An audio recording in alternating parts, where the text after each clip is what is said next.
जैसा कि मैंने आप लोगों को अपनी पिछली वीडियो में बताया था कि हम ये सिलेबस जो कंप्लीट करने वाले हैं, ये हम एनसीईआरटी से करेंगे। एनसीईआरटी करने के अपने फायदे हैं, एनसीईआरटी करने के अपने नुकसान है। खैर नुकसान तो मैं पहुंचने नहीं दूंगी आपको, यानी कि जो टाइम ज्यादा लगता है, जो लैंग्वेज की प्रॉब्लम होती है, वो चीजें नहीं होंगी। लेकिन हाँ, हमारा कंटेंट अच्छा होगा, हमें हमसे कुछ छूटेगा नहीं, ये मैं आपको एश्योर करा सकती हूँ। तो जानते ही हैं कि मैंने ये सीरीज शुरू की है जिसमें मैं आपके बिजनेस के सारे चैप्टर्स कंप्लीट करवाने वाली हूँ। चैप्टर्स जो होंगे वो 20 से 25 मिनट के होंगे, ताकि आपको कुछ एक्स्ट्रा ना करना पड़े और ये 20 से 25 मिनट आप करके आप अपना सिलेबस जो है वो तैयार कर सके, आपकी तैयारी जो है वो पूरी हो सके। तो चलो शुरू करते हैं फिर हमारा पहला chapter, nature and significance of management. तो nature and significance of management की जब हम बात करते हैं तो इसमें सबसे कॉमन जो शुरू होता है वो हमारा शुरुआत ही होती है कि भाई मैनेजमेंट है क्या। मैनेजमेंट भाई बहुत बार सुन लिया कि मैनेजमेंट जो है क्या है, मैनेजमेंट के अंदर वो 5 एक्टिविटीज कौन कौन सी होती हैं, ये सब तो हम कई बार सुन चुके हैं। लेकिन क्योंकि अब करना जरूरी है तो ठीक है, एक बार फिर से सुन लेते हैं, शायद याद हो जाए। तो मैनेजमेंट क्या होता है? सबसे पहले मैनेजमेंट क्या है? एक प्रोसेस है। प्रोसेस क्या है? प्रोसेस का मतलब पता है आपको? प्रोसेस यानी कि एक्टिविटी। तो उसके अंदर क्या क्या चीजें आती हैं? तो मैनेजमेंट के अंदर 5 एक्टिविटीज आती है: planning, organising, staffing, directing and controlling. इन पांचों को जब हम मिला के एक साथ परफॉर्म करते हैं तो उसको कहते हैं प्रोसेस। तो मैनेजमेंट क्या है? एक प्रोसेस है ऑफ गेटिंग थिंग्स डन, यानी चीजें करवाने के लिए एक तरीका है, चीजें करवाने का एक प्रोसेस है, जिसमें क्या होता है कि हमारा जो गोल है, यानी जो बिजनेस का गोल है, वो अचीव हो पाता है। अचीव कैसे होगा? Effectively and efficiently. अब इस इफेक्टिवनेस और एफिशिएंट का भी अपना अपना मीनिंग है, जो कि हमारे लिए जरूरी है जानना। इफेक्टिवनेस मतलब टाइम पे कोई काम होना, यानी इफेक्टिव हो गया, यानी अगर आपने कोई काम टाइम पे किया है यानी आपने इफेक्टिवली काम किया है। एफिशिएंट का क्या मतलब हुआ कि अगर आपने कोई काम बहुत ही कम खर्चे के साथ, बहुत ही कम वेस्ट के साथ कंप्लीट की है, तो वो हो गया हमारे लिए एफिशिएंट। तो गोल जो अचीव होगा वो एफिशिएंट भी होना चाहिए, इफेक्टिव भी होना चाहिए। टाइम पे तो कर लिया लेकिन खर्चा ज्यादा हो गया, किसी काम का नहीं है। खर्चा बहुत कम किया लेकिन टाइम पे ही नहीं हो पाया, तब भी किसी काम का नहीं है। इसलिए दोनों ही चीजें जरूरी है, इफेक्टिव भी होना चाहिए और एफिशिएंट भी होना चाहिए। तो यही मैनेजमेंट एश्योर करता है कि ये दोनों चीजें हमारी हो सके। अब इसमें केस स्टडीज वगैरह गिवन है जो हम नहीं देखेंगे, तो डेफिनेशन हम देख चुके हैं। प्रोसेस होता है ऑफ गेटिंग थिंग्स डन, ठीक है। फिर इफेक्टिवनेस एंड एफिशिएंसी की बात हमने कर ली। अब कैरेक्टरिस्टिक ऑफ मैनेजमेंट, अब मैनेजमेंट की कैरेक्टरिस्टिक्स क्या क्या है? मैनेजमेंट की कैरेक्टरिस्टिक्स की जब हम बात करते हैं तो मैनेजमेंट लागू ही किसी भी कंपनी में इसलिए किया जाता है ताकि वहां पे हम ये एश्योर कर सके कि हमारा जो है वो गोल अचीव हो पाएगा। यानी मैनेजमेंट जो है वो गोल ओरिएंटेड सब्जेक्ट है, गोल ओरिएंटेड प्रोसेस है। फिर मैनेजमेंट जो है परवेसिव होता है, कॉन्टिन्यूस प्रोसेस है, ग्रुप एक्टिविटी है, डायनामिक फंक्शन है, इंटेंजिबल फोर्स है, ये सब हम जानते हैं। इंटेंजिबल फोर्स का भी आपको बता देती हूँ। इंटेंजिबल मतलब हम इसे देख नहीं सकते, कहीं लिखा हुआ नहीं नजर आने वाला कि यहाँ पे मैनेजमेंट हो रहा है, लेकिन हम वो महसूस कर सकते हैं जब हम ये देखेंगे कि गोल टाइम पे अचीव हो रहा है, लोग अपना अपना काम कर रहे हैं, तो इससे लगेगा कि नहीं भाई यहाँ पे मैनेजमेंट अच्छा चल रहा है। डायनामिक ग्रुप एक्टिविटी कैसे हो गई? ग्रुप एक्टिविटी हो गई क्योंकि एक अकेला बंदा तो मैनेजमेंट में नहीं होता है, सब लोगों का मिलके अगर जब करते हैं तभी वो मैनेजमेंट कहलाता है। कॉन्टिन्यूस प्रोसेस है, क्यों? क्योंकि एक दिन करके नहीं बैठ सकते, आपको साल के 365 दिन और जब तक कंपनी चलेगी तब तक मैनेजमेंट करना ही पड़ेगा। तो परवेसिव हो गया। Is a middle multi dimensional, management is a multi dimensional. क्यों बोलते हैं हम इसको? क्योंकि इसमें हम 3 चीजों का मैनेज करते हैं: management of work, management of people and management of process या ऑपरेशन। तो ये जो 3 चीजें हैं ये भी आपको याद हो सकता है। एक आपको एक अलग से ऑप्शन दे दिया जाए तो आपको आइडेंटिफाई करना कि कौन सा जो है वो मैनेजमेंट का सब पार्ट नहीं है।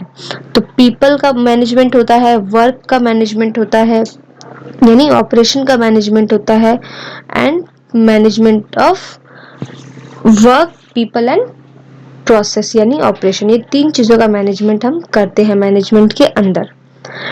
तो मैनेजमेंट ग्रुप एक्टिविटी भी देख ली हमने डायनामिक भी देख लिया, इंटेंजिबल भी है ये भी जान गए। अब ऑब्जेक्टिव क्या होता है? मैनेजमेंट, कोई भी कंपनी है तो वो मैनेजर क्यों हायर करती है, इसके पीछे का कारण क्या है? तो भाई कंपनी को प्रॉफिट्स बनाने हैं, कंपनी को अपने शेयर होल्डर्स को प्रॉफिट बांटना है। तो यानी जो कंपनी का ऑब्जेक्टिव है उसको पूरा करने के लिए मैनेजमेंट जो है आया जाता है। यानी मैनेजमेंट का ऑब्जेक्टिव हो गया हमारा पहला तो ऑर्गेनाइजेशनल ऑब्जेक्टिव, फिर होता है सोशल ऑब्जेक्टिव, और तीसरा होता है पर्सनल ऑब्जेक्टिव। यानी तीन ऑब्जेक्टिव हो गए, ऑर्गेनाइजेशनल, सोशल, पर्सनल। जब हम ऑर्गेनाइजेशनल ऑब्जेक्टिव की बात करते हैं तो उसके अंदर हमारे पास तीन तरह के एक्टिविटीज हो जाती हैं सिर्फ ऑर्गेनाइजेशन के अंदर ही। कौन कौन सी होती हैं? सबसे पहला है हमारे पास सर्वाइवल, यानी जब कोई भी कंपनी न्यू आती है, यानी आप एक बेसिक एग्जांपल से मैं आपको समझाती हूँ। जैसे कि अगर हमारे पास एक मोमोज की रेडी को हम ले लेते हैं एग्जांपल के तौर पे, यानी कोई मोमोज वाला है तो वो क्या सोचेगा जब वो अपनी रेडी लगानी उसने जस्ट शुरू की है, तो वो ये सोचेगा कि हाँ मैं जितना का अपना सामान, जितना मैं पैसा लगाऊं उतना ही मुझे रिटर्न मिल जाए, यानी मैं सरवाइव कर पाऊं, यानी उस कंपटीशन में अपने आप को टिका लूं। फिर सेकंड ऑब्जेक्टिव होता है प्रॉफिट मेकिंग का, प्रॉफिट कमाना। जब धीरे धीरे उसको लगेगा कि नहीं, हाँ जितना पैसा मैं लगा रहा था, यानी जितना मैंने पैसा लगाया है उतना तो मैं कमा ही रहा था, तो सोचेगा थोड़ा ज्यादा कमाया जाए, यानी कि प्रॉफिट बनाया जाए, प्रॉफिट। थर्ड नंबर पे वो क्या सोचेगा? प्रॉफिट भी कमा लिया, तब वो आएगा ग्रोथ पे, यानी कि भाई पैसा तो ज्यादा आ रहा है, कमा तो अच्छा रहे हैं, लेकिन क्यों ना एक आउटलेट की जगह 2 आउटलेट, 3 आउटलेट, मतलब एक पूरे एरिया में मेरे कई सारे आउटलेट्स हों, यानी मैं कई जगह सप्लाई करूं। तो फिर उसका जो ऑब्जेक्टिव है वो चेंज होके क्या हो गया? वो हो गया ग्रोथ ऑब्जेक्टिव। तो ये जो ऑब्जेक्टिव है ये चेंज होता रहता है, सर्वाइवल से प्रॉफिट, प्रॉफिट से ग्रोथ। यानी ये तीन हो गए हमारे ऑब्जेक्टिव। किसके अंदर? ऑर्गेनाइजेशनल ऑब्जेक्टिव के अंदर तीन ऑब्जेक्टिव हो गए, सर्वाइवल, प्रॉफिटेबिलिटी एंड ग्रोथ। जब हम ये तीनों अचीव कर लेंगे यानी हमारा ऑर्गेनाइजेशनल ऑब्जेक्टिव अचीव हो गया। उसके बाद क्या होता है? उसके बाद दूसरा ऑब्जेक्टिव आता है social objective. Once you fulfil your organisational objective, वैसे जरूरी नहीं है कि ऑर्गेनाइजेशनल ऑब्जेक्टिव फुलफिल होने के बाद ही सोशल हो, लेकिन हाँ इन तीनों को हम इक्वल ही वेटेज देंगे। ऑर्गेनाइजेशनल तो करना ही करना है, बट सोशल ऑब्जेक्टिव भी पूरा करना है और फिर पर्सनल ऑब्जेक्टिव भी पूरा करना है। सोशल ऑब्जेक्टिव क्या होता है?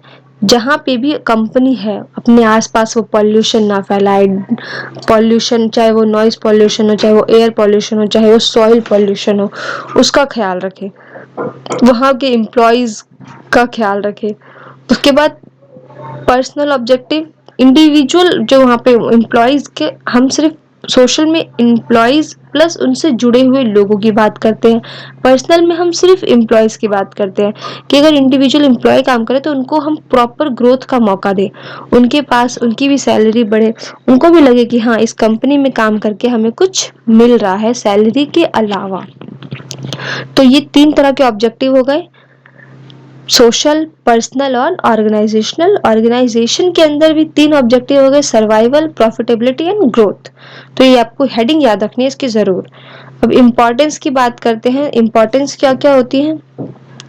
तो गोल अचीव करता है, एफिशिएंसी बढ़ती है, इफेक्टिवनेस बढ़ता है। ये 2 पॉइंट आप अपने आप लिख सकते हैं क्योंकि आपके डेफिनेशन में भी था। फिर डेफिनेशन में अचीविंग गोल वाला भी था, गेटिंग थिंग्स डन वाला पॉइंट। तो 3 पॉइंट तो हमें मिल गए डेफिनेशन से ही। फिर हमारा डायनामिक ऑर्गेनाइजेशन क्रिएट करता है वो ऑर्गेनाइजेशन जो भी किसी भी परिस्थिति को झेलने के लिए तैयार रहे। अचानक से कोई ऐसा सिचुएशन आता है तो उसको हमें कैसे उसको अच्छे में बदलना है, उस चीज के लिए तैयार है। पर्सनल ऑब्जेक्टिव को फुलफिल करे, सोसाइटी के डेवलपमेंट को ध्यान में रखे, डेवलपमेंट ऑफ सोसाइटी, ये सारे हो जाएंगे हमारे इम्पोर्टेंस। फिर नेचर ऑफ मैनेजमेंट, बहुत ही फेमस क्वेश्चन, बहुत बार आपने किया भी होगा कि भाई नेचर क्या है? तो नेचर हमें पता है, management is an art, management is science, management is profession. जब हम आर्ट की बात करते हैं तो आर्ट का मतलब क्या होता है, अपने आप को एक्सप्रेस करना, थोड़ा पर्सनलाइज्ड होता है एप्लीकेशन। क्योंकि आर्ट में देखो, जब आर्टिस्टिक नेचर के लोग होते हैं तो वो कुछ भी अपना क्रिएटिविटी करते हैं। सेम मैनेजर होता है, मैनेजर अपनी क्रिएटिविटी से कैसे बिजनेस को और आगे बढ़ाना है वो सोचता है। तो पर्सनलाइज्ड एप्लीकेशन हो जाती है। फिर एग्जिस्टेंस ऑफ थियोरेटिकल नॉलेज, क्योंकि आर्ट में भी एक सिस्टमैटिक नॉलेज की जरूरत होती है, स्टडी मटेरियल होता है जिसको पढ़ के लोग नॉलेज क्रिएट करते हैं। अगर आप NIOS से अपना ड्राइंग वगैरह का भी एग्जाम देते हैं तो उसमें भी आपको ड्राइंग तो बनानी ही होती है, बट साथ में उसका रिटन एग्जाम भी देना होता है। सोचो आप उसमें क्या लिखोगे कि ड्राइंग क्या है, तो उसके लिए भी एक थियोरेटिकल नॉलेज जरूरी है। तो थियोरेटिकल नॉलेज बहुत ज़रूरी हो गई इसमें। जैसे कि ड्राइंग को एक्सप्लेन करना, अगर ड्राइंग को एक्सप्लेन कोई कर रहा है मतलब यानी कि उसमें कुछ ना कुछ तो थ्योरी है। हर चीज़ के लिए हमारे पास, चाहे वो स्पीकिंग हो, एक्टिंग हो, म्यूजिक हो, हर एक में हमारे पास क्या है, रिटन मटेरियल उपलब्ध होता है।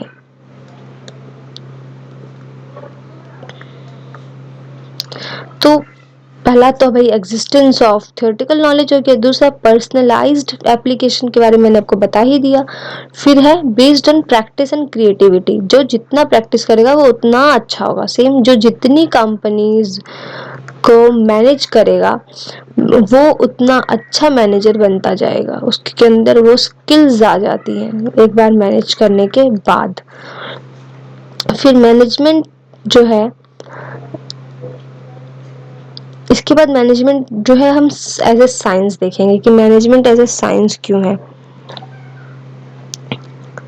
जब मैनेजमेंट एज ए साइंस की बात की जाती है हम, तो फिर हमें इसमें पता है कि जो साइंस होता है वो सिस्टमैटिक बॉडी ऑफ नॉलेज होता है। Systematic body of knowledge science की फीचर है। Principle based on experiment and observation, ये भी साइंस का फीचर है। यानी 3 साइंस के फीचर्स बताने के बाद हम उसको उससे लिंक करेंगे। यानी अगर ये फीचर्स आपसे पूछ जाए ना, तो ये फीचर्स मैनेजमेंट की नहीं है, ये साइंस के फीचर्स है। यानी सिस्टमैटिक बॉडी ऑफ नॉलेज किसके फीचर है, साइंस का। फिर प्रिंसिपल बेस्ड ऑन एक्सपेरिमेंट, सब क्योंकि एक्सपेरिमेंट्स कर करके ही साइंस की थ्योरीज डेवलप हुई हैं।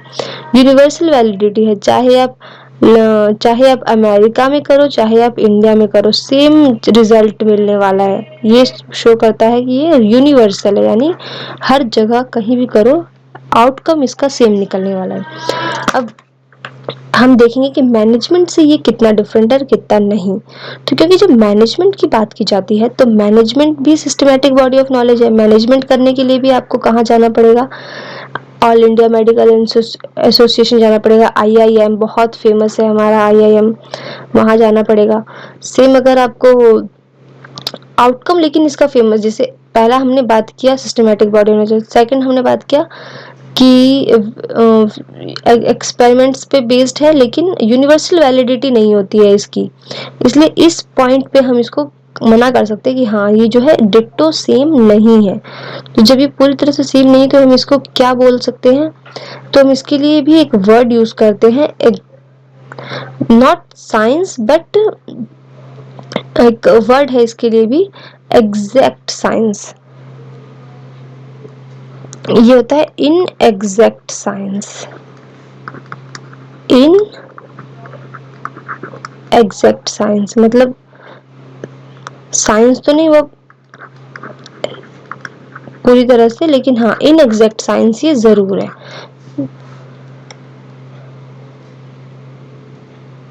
उसके बाद मैनेजमेंट एज ए प्रोफेशन। अब जब आप किसी भी प्रोफेशन की बात करते हैं तो प्रोफेशन से हमारे पास क्या आता है कि प्रोफेशन के लिए एक बॉडी ऑफ नॉलेज होता है। यानी अगर आपको CA करना है तो आप कहाँ से करोगे, ICAI से। मैं भी एक CA हूँ इसलिए मुझे पता है। रिस्ट्रिक्टेड एंट्री होती है, कोई भी जाके नहीं बन सकता, उसके लिए एंट्रेंस देना होता है।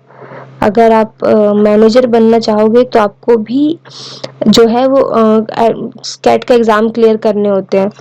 सेम डॉक्टर बनने के लिए एग्ज़ाम होते हैं, हर एक तरह के एग्ज़ाम होते हैं। तो हर प्रोफेशन के लिए एक प्रोफेशनल बॉडी होती है, एक एग्ज़ाम होता है उनका, उनका सर्विस मोटिव होता है कि हमें जो है वो सेवा करनी है, हमें कुछ काम करना है लोगों के लिए। जैसे लॉयर को जस्टिस दिलाना होता है। तो मैनेजमेंट यहाँ पर भी सारे के सारे पॉइंट्स तो एग्जैक्ट मैच नहीं कर पाता है, बट काफ़ी सारे पॉइंट्स इसमें भी मैच होते हैं। मैनेजमेंट के लिए भी एक, क्योंकि एक बॉडी है मैनेजमेंट भी, लेकिन हाँ इसमें एंट्रेंस की कोई ज़रूरत नहीं। अगर आपने कोई डिग्री नहीं भी है आपके पास तो भी आप मैनेजर बन सकते हैं। हमारे घर में खुद एग्जांपल है कि भाई अच्छे अच्छे लोग कोई बिना किसी कोर्स के भी वो बहुत अच्छी तरह से चीज़ों को मैनेज कर रहे हैं। तो ये मैनेजमेंट की जो है पूरी तरह से प्रोफेशन नहीं है, बट हाँ ये भी प्रोफेशन ही कहलाएगा। जैसे साइंस के लिए पूरी तरह से साइंस नहीं था बट वो साइंस कहलाता है, तो ये मेजरली प्रोफेशन ही कहलाएगा। अब लेवल ऑफ मैनेजमेंट की बात करते हैं। लेवल ऑफ मैनेजमेंट में हमारे पास आ जाता है 3 तरह के लेवल हो गए, top level, middle level and supervisory या फिर ऑपरेशन लेवल। जब हम टॉप लेवल की बात करते हैं तो इसमें हमारे पास कौन आता है, सबसे बड़ा post CEO, MD, manager, vice president, ये सारे हमारे पास आ जाते हैं। और इनका मेन काम क्या होता है, जो इनका मेन काम होता है ना वो होता है पॉलिसीज बनाना। क्योंकि इन लोगों को ग्राउंड लेवल पे काम नहीं करना होता है, बट हाँ इनका जो सबसे ज़्यादा स्ट्रेसफुल काम और सबसे ज़्यादा कॉम्प्लेक्स काम इनका ही है, और सबसे ज़्यादा घंटे तक इन्हीं को काम करना पड़ता है। हमें लगता है छोटे लेवल पे लोग ज़्यादा काम करते हैं, बट नहीं, मैनेजमेंट लेवल पे जो है उनको लॉन्ग आवर्स देने होते हैं और उनकी कमिटमेंट अलग लेवल की होती है। क्योंकि उनको पूरी कंपनी के बारे में सोचना है, उनका सर्वाइवल के बारे में सोचना है, ग्रोथ के बारे में सोचना है, गोल बनानी है, स्ट्रेटजीज बनानी है, ये सारा काम उनका है। तो ये लॉन्ग आवर्स के बेसिस पे आप याद रख सकते हो कि लॉन्ग आवर्स किन के होते हैं। फिर मिडिल लेवल जो होता है वो लिंक होता है टॉप और लोअर लेवल या फिर सुपरवाइजरी लेवल के बीच का जो ये जो लिंक क्रिएट करता है वो मिडिल लेवल क्रिएट करता है। यानी इनके पास स्ट्रेस बहुत होता है इस वे में कि उनको दोनों चीज़ें मैनेज करनी है, उनको दोनों को ही बना के लेके चलना है। यानी इनको इम्प्लीमेंट करवाना होता है और कंट्रोल करनी होती है चीज़ों को। And at the same time they are responsible for all the activities of the first line manager। यानी कि जो लोअर लेवल के मैनेजर्स है उनके लिए रिस्पॉन्सिबल कौन होगा, टॉप मैनेजमेंट नहीं होगा, मिडल मैनेजमेंट होगा, क्योंकि वो उनसे डायरेक्ट जो है वो कांटेक्ट करते हैं, इसलिए क्योंकि इनको ही पॉलिसीज इंटरप्रेट करनी है, इनको समझाना है, और जो लोअर लेवल की तकलीफें हैं ये इनको टॉप लेवल तक पहुंचाते भी हैं। अब हमारा हो गया सुपरवाइजरी या फिर ऑपरेशन लेवल या लोअर लेवल जिसे हम कहते हैं। ये ऑपरेशनल लेवल और सुपरवाइजरी जो है वो एक लेवल पे है, ये आपको याद रखना चाहिए, ये दोनों सेम है। अब फंक्शंस हम डेफिनेशन के टाइम जो प्रोसेस था उसमें पढ़ चुके हैं, प्लानिंग, डायरेक्टिंग, ऑर्गेनाइजिंग, ये सारे इसके फंक्शंस हैं, और इस पे हमारा डिटेल चैप्टर भी होने वाला है। अब हम पढ़ लेते हैं, एक हमारा छोटा सा टॉपिक है जो कि है कोऑर्डिनेशन पे। कोऑर्डिनेशन एक काफ़ी छोटा टॉपिक तो है लेकिन ये बहुत ज़रूरी है, अपने आप में ही अलग भी है।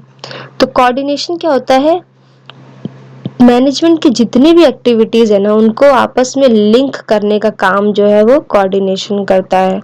कोऑर्डिनेट सही से कर पाएंगे तभी सारी एक्टिविटीज़ जो है वो सही से हो पाएंगी। फिर कोऑर्डिनेशन के हमारे पास फीचर्स आ जाते हैं कि ये क्या है, इंटीग्रेट ग्रुप एफर्ट्स होते हैं, इंश्योर करता है यूनिटी ऑफ एक्शन को, ये भी कॉन्टिन्यूस प्रोसेस है, इसके लिए सारे के सारे मैनेजर जो हैं वो रिस्पॉन्सिबल होते हैं। परवेसिव होता है यानी हर लेवल पर होता है, परवेसिव का मतलब ही हुआ कि सारे लेवल ऑफ मैनेजर्स को ये काम करना है। इसके बाद हमारे पास क्या आएगा, इम्पोर्टेंस आ जाएगी। इम्पोर्टेंस छोटा सा topic, last topic, importance of coordination. बताओ भाई क्यों ज़रूरी है कोऑर्डिनेशन, कोऑर्डिनेट नहीं करेंगे तो क्या दिक्कतें आएंगी, अगर कोऑर्डिनेट कर लेंगे तो क्या फ़ायदे होंगे, एक ही बात है। यानी कोऑर्डिनेट कर लिया अच्छे से तो ग्रोथ होगा, कोऑर्डिनेट करने के बाद फंक्शनल डिफरेंसेस जो हैं वो हमारे कम होते हैं। फंक्शनल डिफरेंसेस यानी अलग अलग डिपार्टमेंट के बीच जो डिफरेंस आ रहे हैं वो खत्म होंगे, बिल्कुल मिनिमम हो जाएंगे जिस दिन हमने उसको कोऑर्डिनेट कर लिया ढंग से। और स्पेशलाइजेशन आएगी। तो ये तीन है इम्पॉर्टेंस, तो ये तीन इम्पॉर्टेंस आपको याद रखनी है। क्या क्या? Specialisation,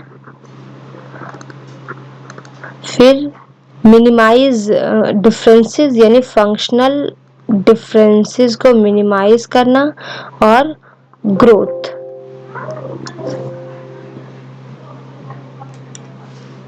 and growth. तो चलो हमारा चैप्टर कंप्लीट होता है, अब हम नेक्स्ट चैप्टर करेंगे। फिलहाल हम इसको यहीं पे बंद करते हैं। Thank you so much for having patience.